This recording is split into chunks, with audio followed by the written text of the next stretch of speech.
Shalom, jemaat GKM Eklesia dimanapun Anda berada, khususnya yang pagi ini mengadakan ibadah online di rumah-rumah. Salam sejahtera dan salam sehat. Firman Tuhan pada pagi hari ini saya memakai tema bagai Raja Wali yang terambil dari Yesaya pasal 40 ayat 27 hingga yang ke-31. Demikian firman Tuhan. Mengapakah engkau berkata demikian, hai Yakub, dan berkata begini, hai Israel? Hidupku tersembunyi dari Tuhan dan hakku tidak diperhatikan Allahku. Tidakkah kau tahu dan tidakkah kau dengar? Tuhan ialah Allah kekal yang menciptakan bumi dari ujung ke ujung. Ia tidak menjadi lelah dan tidak menjadi lesu. Tidak terduga pengertiannya. Dia memberi kekuatan kepada yang lelah dan menambah semangat kepada yang tidak berdaya. Orang-orang muda lelah dan lesu, dan teruna-teruna jatuh tersandung. Tetapi orang-orang yang menanti-nantikan Tuhan mendapat kekuatan baru. Mereka seumpama Raja Wali yang naik terbang dengan kekuatan sayapnya. Mereka berlari dan tidak menjadi lesu. Mereka berjalan dan tidak menjadi lelah. Mari kita berdoa. Bapa, di saat yang masih sulit seperti sekarang ini ya Tuhan, banyak orang merasa lelah, letih, lesu menghadapi kondisi pandemi virus corona COVID-19 ini. Dan menghadapi juga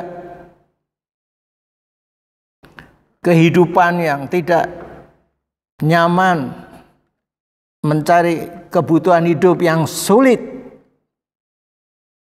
Tapi kami tidak mau ya Tuhan bersandar pada kekuatan kami sendiri. Kami mau mengandalkan Tuhan dalam hidup kami. Karena itu Tuhan, berkatilah firman-Mu yang sebentar kami renungkan lebih jauh dan lebih dalam. Mampukan kami Bapa, bukan hanya mengerti, memahami, tapi terlebih lagi menerapkan itu dalam hidup kami. Mempercayai dan menyimpan dalam hati. Inilah doa kami, tolonglah kami semua, baik hamba-Mu yang menyampaikan firman-Mu, demikian juga jemaat-Mu dimanapun yang mendengar firman-Mu. Berbahagialah orang yang mendengar firman Tuhan dan melakukan dalam hidupnya.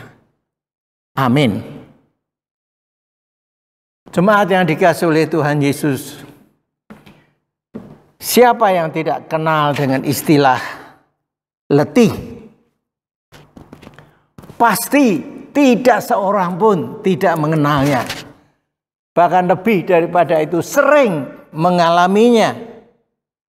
Karena hal ini berlaku bagi semua manusia, siapapun dia.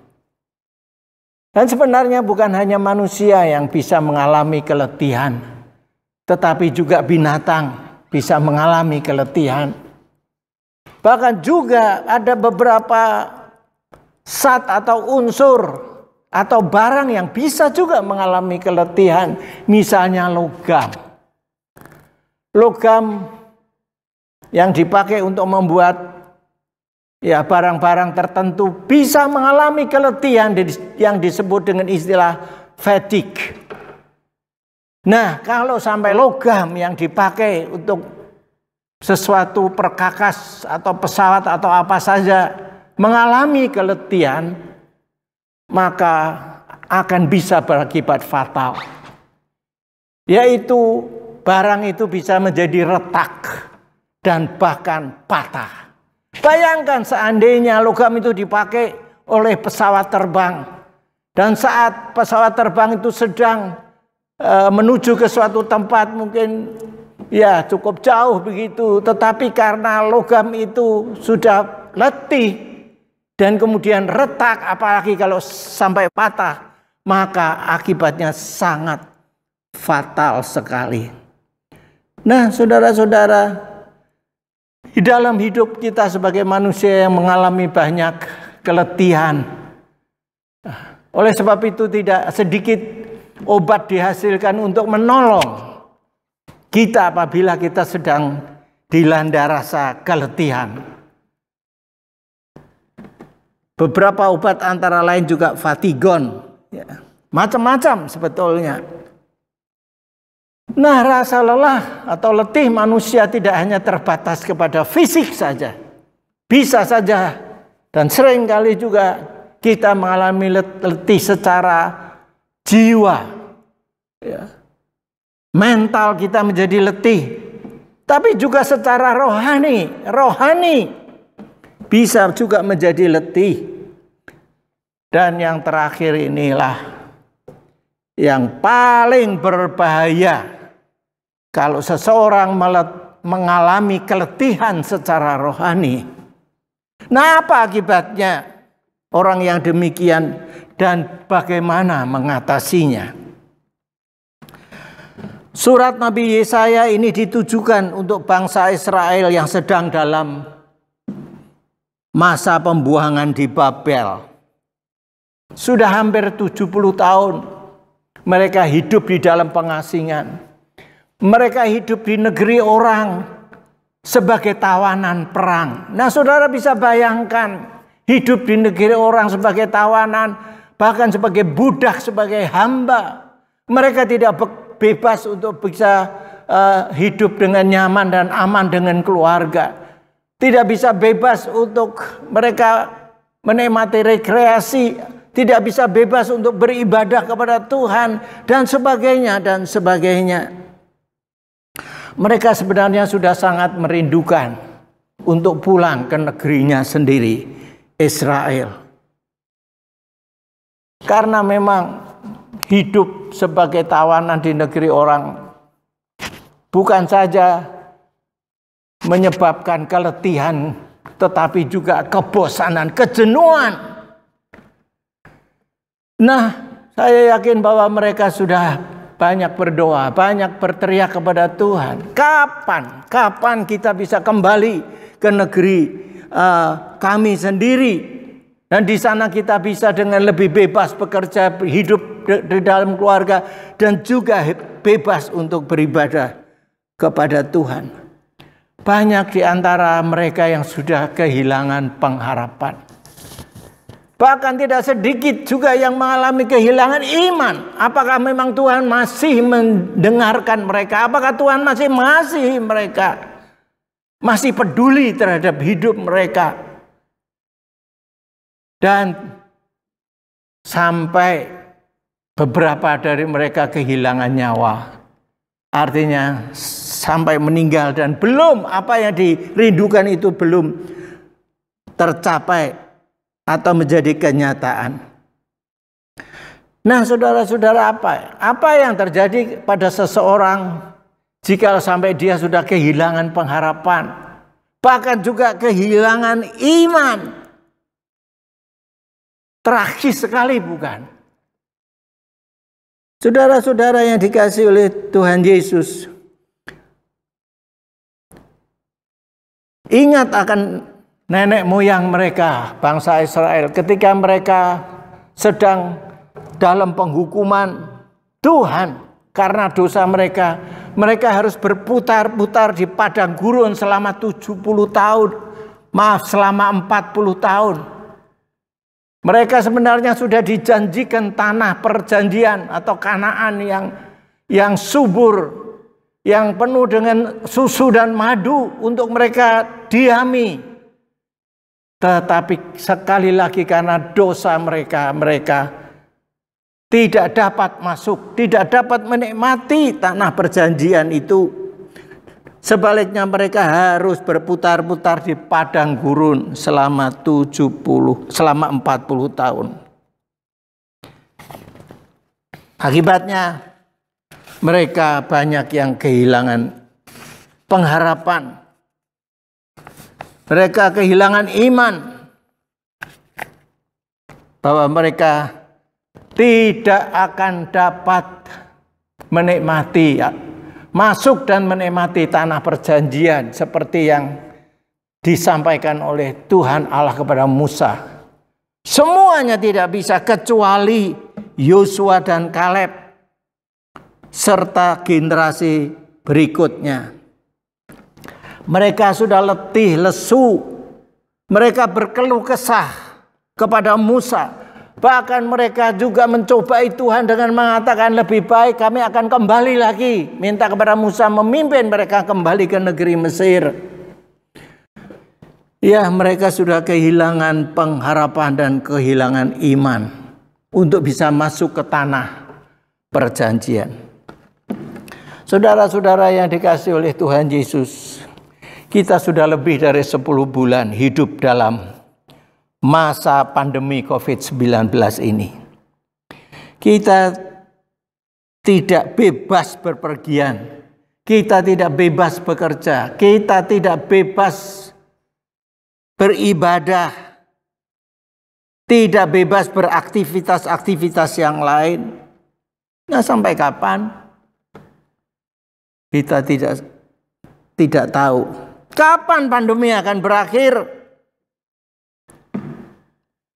Bukan hanya kita, tetapi juga orang-orang lain hampir di seluruh dunia merasa letih, capek, dan mengeluh. Bukan hanya rakyatnya yang letih, tetapi juga pemerintahnya. Bukan hanya pemerintah yang letih, tetapi juga para tenaga kesehatan. Mereka sudah letih karena tiap hari pasien bertambah banyak. Dan bukan hanya itu, yang lucu lagi adalah tukang gali makam pun sudah merasa letih. Dan beberapa mereka mogok karena terlalu berat pekerjaan yang mereka lakukan dengan upah yang tidak seberapa. Mereka letih untuk dapat bertahan hidup secara fisik, secara mental, dan juga secara rohani. Sebagian menjadi tidak sabar. Dan mereka mulai acuh tak acuh terhadap anjuran-anjuran pemerintah untuk tetap berdisiplin, untuk tetap memakai atau melaksanakan prokes, protokol kesehatan. Boro-boro melakukan 5M. 1M saja banyak yang tidak lagi menghiraukan, yaitu memakai masker. Mereka banyak yang juga sudah tidak mematuhi untuk harus berdisiplin mencuci tangan, harus berdisiplin untuk menjauhi kerumunan dan sebagainya dan sebagainya. Mereka sepertinya sudah masa bodoh. Ya. Mereka mau hidup semau gue saja. Nah, apa yang terjadi? Apa yang menjadi akibatnya? Karena mereka sudah kehilangan harapan dan sudah kehilangan kepercayaan kepada pemerintah. Pemerintah sendiri juga sudah bingung apa yang harus dilakukan. Karena ini dicoba itu dan juga gagal. Dan kalau sudah demikian, apa yang terjadi? Korban bukannya tambah sedikit tetapi malah tambah banyak. Yang meninggal pun terus bertambah dan bertambah. Nah, ketika Allah menjatuhkan hukuman kepada bangsa Israel, umat pilihan Allah, karena dosa mereka dan membuang mereka sebagai tawanan di negeri Babel selama 40 tahun. Kira-kira apakah Allah puas dengan hal itu? Apakah Allah tambah merasa bersukacita untuk umatnya yang menderita di negeri asing tersebut? Saudara-saudara, saya yakin bahwa walaupun Allah menghukum umat pilihannya, itu bukan merupakan satu lampiasan nafsu kemarahannya, tetapi justru karena kasihnya Allah masih tetap memperhatikan mereka. Saudara-saudara, khususnya bapak dan ibu, ketika harus mendisiplin anaknya yang bandel, yang nakal, yang tidak mengikuti perintah orang tua, mungkin dengan memukul atau menjewer atau mencubit atau dihukum dengan hal yang lain, apakah bapak dan ibu yang mendisiplin anaknya itu kemudian merasa puas, merasa senang, ya, menyukuri anaknya, ya, sepertinya itulah upahmu karena engkau tidak menuruti perkataan atau nasihat ibu atau bapak. Tidak, bukan. Pasti tidak senang, tidak malah bersukacita, tidak merasa puas, bahkan sebaliknya. Pengalaman itulah yang juga saya alami ketika saya masih pada masa kecil saya. Saya kenyang dengan pukulan rotan, dengan pukulan gagang sapu. Saya kenyang dengan cubitan, jeweran, pukulan, bahkan juga tidak jarang saya diikat karena bandel saya diikat di tiang dengan tali, dan kadang-kadang juga dimasukkan dalam istilahnya dulu itu sepen, ya, di kamar belakang. Kemudian dikunci dari luar, lalu lampunya dimatikan. Sedangkan di kamar itu seringkali dilalui oleh tikus, ya, kecoa dan lain-lain. Ya, belum juga ada ketakutan, ada genderuwonya katanya kalau di belakang itu. Nah, apakah ayah dan ibu saya senang melihat saya menderita di dalam penghukuman itu? Pasti tidak, pasti tidak. Demikian juga halnya dengan Allah. Allah Bapa kita yang di surga, di dalam Dia mendisiplin anak-anaknya yang tidak taat, yang berdosa. Allah sebenarnya tetap menaruh belas kasihan, dan bukan sebaliknya merasa senang atau merasa puas. Seperti yang kita bisa baca di dalam surat Ibrani pasal yang ke-12 ayat yang ke-5 dan ke-6 dikatakan demikian. Dan sudah lupakah kamu akan nasihat yang berbicara kepada kamu seperti kepada anak-anak? Hai anakku, janganlah anggap enteng didikan Tuhan, dan janganlah putus asa apabila engkau diperingatkannya. Karena Tuhan menghajar orang yang dikasihinya, dan Ia menyesah orang yang diakuinya sebagai anak. Menghajar orang yang dikasihinya. Jadi Allah menghukum oleh karena kasihnya, bukan karena kebenciannya. Nah, saudara-saudara, demikian juga di dalam Ibrani pasal 13 ayat yang ke-5 dikatakan demikian. Ibrani 13 ayat yang ke-5, janganlah kamu menjadi hamba uang, dan cukupkanlah dirimu dengan apa yang ada padamu. Karena Allah telah berfirman, Aku sekali-kali tidak akan membiarkan engkau, dan aku sekali-kali tidak akan meninggalkan engkau. Nah, saudara-saudara, itulah yang Allah lakukan terhadap bangsa Israel, umat yang dikasihinya, umat pilihannya ketika mereka ada di Babel. Allah menghibur, Allah menguatkan mereka, Allah memberikan pengharapan kepada mereka melalui nabi-nabinya. Di antaranya ialah melalui Nabi Yesaya, seperti yang kita baca tadi.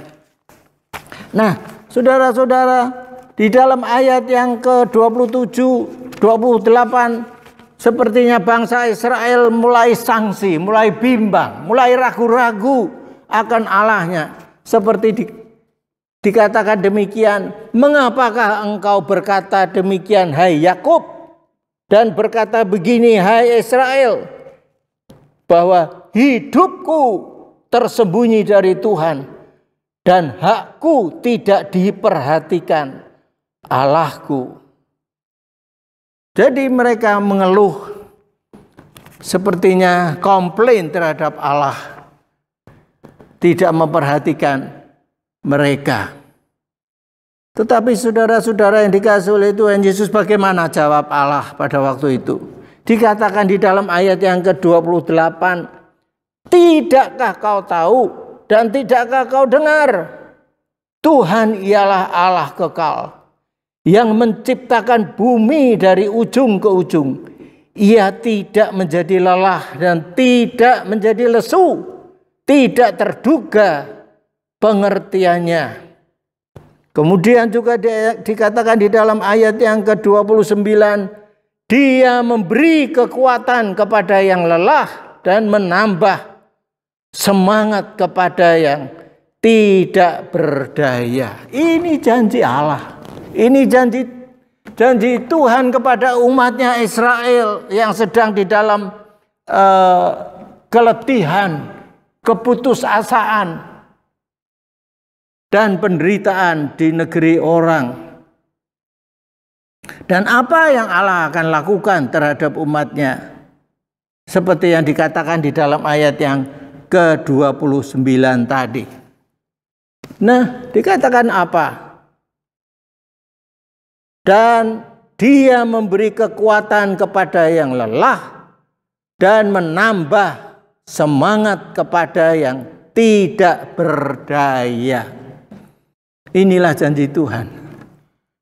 Saudara-saudara yang dikasihi oleh Tuhan Yesus, kita dan banyak orang lain yang sudah merasa letih, lesu, dan berbeban berat dalam menghadapi hidup pada masa kini, dan mungkin juga masa yang akan datang. Kita merasa hampir tidak berdaya, tidak tahu lagi apa yang harus kita perbuat menghadapi keadaan ini. Seperti seorang yang sedang mengalami musibah banjir. Air itu sudah naik, sepertinya sudah sampai di lehernya. Begitulah keadaan banyak orang seperti yang dialami sekarang ini. Nah, saudara-saudara, apa yang Anda dan saya sebagai orang yang beriman harus lakukan? Apakah kita masih punya iman? Apakah kita masih punya pengharapan sebagai orang yang percaya? Ingat akan firman Tuhan di dalam Ibrani 13 ayat yang kelima. Ibrani 13 ayat yang ke-6 dikatakan demikian. Sebab itu dengan yakin kita dapat berkata, Tuhan adalah penolongku, aku tidak akan takut. Apakah yang dapat dilakukan manusia terhadap aku? Seharusnya demikianlah iman dan pengharapan kita. Dan terlebih lagi di dalam Matius 11 ayat 28, di mana Tuhan Yesus sendiri memberikan janji, marilah kepadaku hai kamu sekalian yang letih, lesu dan berbeban berat. Datanglah kepadaku, aku akan memberi kelegaan kepadamu. Kebebasan, kemerdekaan, kekuatan, dan jalan keluar. Itulah yang Tuhan janjikan. Nah, saudara-saudara, jadi apa? Apa yang harus kita lakukan? Ayat 31 berkata, tetapi orang-orang yang menanti-nantikan Tuhan mendapat kekuatan baru. Mereka seumpama Raja Wali yang naik terbang dengan kekuatan sayapnya. Mereka berlari dan tidak menjadi lesu. Mereka berjalan dan tidak menjadi lelah. Nah, saudara-saudara, itulah yang firman Tuhan katakan melalui Yesaya. Apa yang harus dilakukan? Menanti-nantikan Tuhan. Itu berarti tetap beriman, tetap berharap, tetap mengandalkan Tuhan di dalam kehidupan kita. Menunggu datangnya pertolongan dari Tuhan. Dan hanya mengandalkan Dia, bukan yang lain. Dan apa yang akan terjadi atas orang yang mempunyai sikap yang demikian? Dikatakan akan mendapat kekuatan baru. Bukan dari diri sendiri kekuatan ini, tetapi dari Tuhan.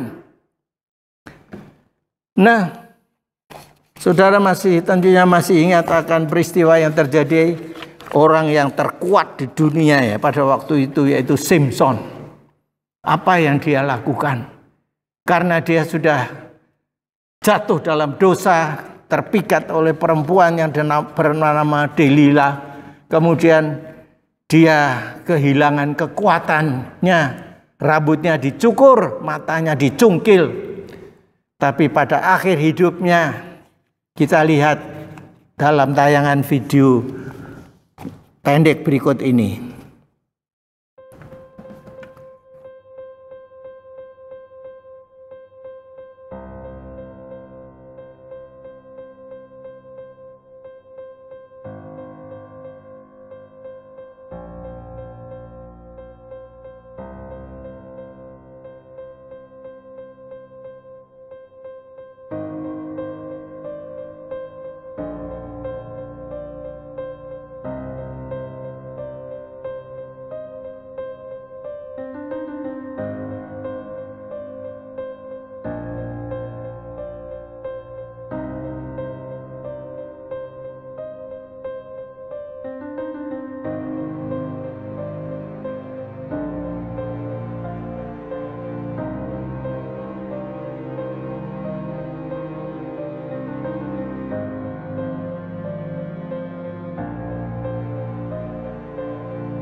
Nah, saudara-saudara, melalui video tadi kita melihat bagaimana pada saat-saat terakhir Simpson yang sudah letih, lesu, tapi pada akhirnya saya yakin dia sudah bertobat. Dia berdoa memohon kekuatan dari Tuhan. Sehingga pada saat-saat terakhir dia kemudian ketika dibawa ke istana dan dekat dia ada 2 tiang istana yang besar, lalu dengan kekuatan yang luar biasa dia mampu merubuhkan, kekuatan tentunya dari Tuhan, merubuhkan istana itu, merubuhkan tiang itu dengan kekuatan baru yang dari Tuhan. Demikian juga halnya dengan Yesaya menyebutkan bahwa orang-orang yang menanti-nantikan Tuhan akan mendapatkan kekuatan baru. Bukan hanya secara fisik atau secara mental atau jiwani, tetapi terutama secara rohani. Akibatnya mampu untuk membawa imannya terbang tinggi seperti burung Raja Wali. Mengapa? Mengapa Raja Wali?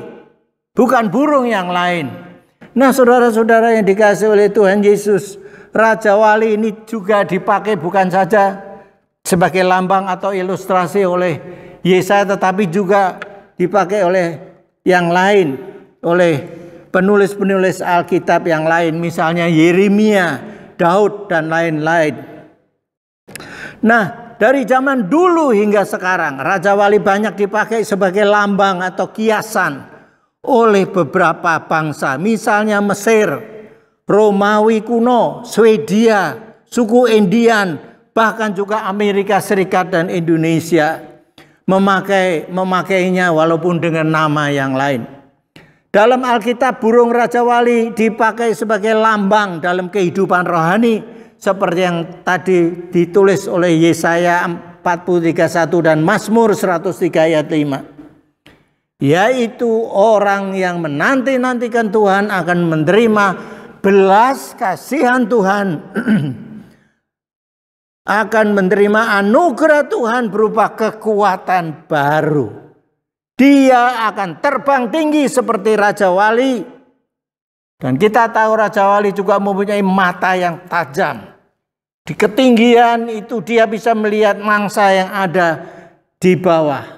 Dan ada satu keanehan yang lain lagi dari Raja Wali. Pada saat dia merasa letih atau lesu, dia kemudian membentangkan sayapnya. Dia menghadap kepada matahari dan mendapatkan panas matahari untuk tubuhnya sehingga bulu-bulunya menjadi rontok sebagian. Setelah itu maka Raja Wali mampu naik lagi, terbang tinggi lagi. Begitulah saudara-saudara yang dikasihi oleh Tuhan Yesus, orang-orang yang menanti-nantikan Tuhan, dia akan terbang tinggi sebagai Raja Wali. Apapun beban yang dialaminya. Saudara-saudara, ada saat-saat di mana kita mengalami 4L, letih, lesu, lemah, lelah. Seperti sekarang ini. Mari kita belajar dari burung Raja Wali ini. Menanti-nantikan Tuhan dengan tetap berpengharapan, tetap beriman, tetap menyandarkan diri kepada Tuhan, tetap berharap. Maka sesuai dengan janjinya di dalam Yesaya 40 ayat 31 ini akan mengalami kekuatan baru. Kita baca bersama-sama ayat ini. Tetapi orang-orang yang menanti-nantikan Tuhan mendapat kekuatan baru. Mereka seumpama Raja Wali yang naik terbang dengan kekuatan sayapnya. Mereka berlari dan tidak menjadi lesu. Mereka berjalan dan tidak menjadi lelah. Lalu kita akan nyanyikan lagu seperti burung Raja Wali. Amin.